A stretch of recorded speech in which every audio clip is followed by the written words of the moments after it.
អាចក្រងសក់ងាយងាយឲ្យគេបានដំបូងហ្នឹងគេយកឧបករណ៍ក្រងសក់មួយមកគេទាញសក់ទៅម្ខាង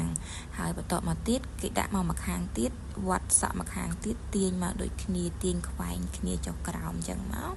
ហើយគេរឹបសក់ឲ្យតឹងបន្តិចហើយបន្ទាប់មកគេយកកស៊ូចងរឹបតឹងខាងក្រោមគេដាក់តគៀបលម្អនេះបានមួយម៉ូតទី2ធ្វើអញ្ចឹងទៅដែរគេគាត់តែបន្ថែមក្រងពីខាងក្រោមក្រងឡើងក្រងចុះពណ៌ឲ្យអស់សក់ផ្នែកខាងចុងរបស់យើងហ្នឹងហើយមូវាទៅលើបន្តិចហើយយកតង្គៀបខ្មៅដោតសក់ខាងក្រោមឲ្យជាប់ហើយដាក់តង្គៀបលម្អជាការស្រេច